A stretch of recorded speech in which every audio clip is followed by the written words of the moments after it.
নমস্কার সবাইকে।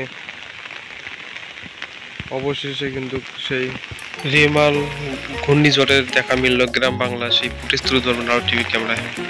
রেমাল ঘূর্ণিঝড় বঙ্গোপসাগর থেকে উৎপন্ন হয়ে বাংলাদেশ হয়ে আমাদের পূর্ববর্তী পশ্চিমবঙ্গের উত্তরবঙ্গের গ্রামে কিন্তু ঢুকে পড়ে, সেই চিত্র তুলে ধরবেন রাও টিভি ক্যামেরা। সীমান্তবর্তী এলাকায় গ্রাম বাংলার ফুটেজ তুলে ধরবেন।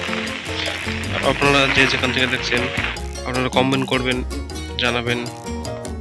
তীব্র গরমের অবসানের পর 40 ডিগ্রি 42 ডিগ্রি, তারপর এই রেমাল ঘূর্ণিঝড় ঢুকে পড়ে, সেই চিত্র তুলে ধরবে 27 মে 2024-এর। এই দিন কিন্তু রেমাল তাণ্ডবে কারেন্ট থেকে বিভিন্ন স্তর কিন্তু ক্ষতিগ্রস্ত হয়। এই দিনে কিন্তু বিভিন্ন জায়গায় কিন্তু বিদ্যুৎ বিচ্ছিন্ন ছিল একদম গ্রাম বাংলা থেকে। সেই ফুটেজ তুলে ধরুন, দেখলাম পাট কেটে এবং বিভিন্ন ভুট্টাকে গ্রাম বাংলার চিত্র, যেখানে ঝিমঝিম করে বৃষ্টি পড়ছে এবং চারিদিকে রয়েছে হিমাল সেই বাতাসের তাণ্ডব, ভুট্টা ক্ষেত। যারা দেখছেন সবাই কমেন্ট করবেন, কমেন্টে আপডেট পেতে এই চ্যানেলটি সবাই ফলো করবেন। সেই ফুটে তুলে ধরার চেষ্টা করবো। হালকা বৃষ্টির সময় আপনাদের আবারও দেখা হবে।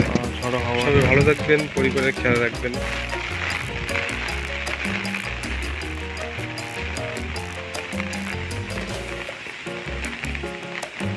গ্রাম বাংলায় কিছু ফুটেজ রেমাল ঘূর্ণিঝড়ে বা রেমাল সাইক্লোন বলতে পারি, পরবর্তী আপডেট নিয়ে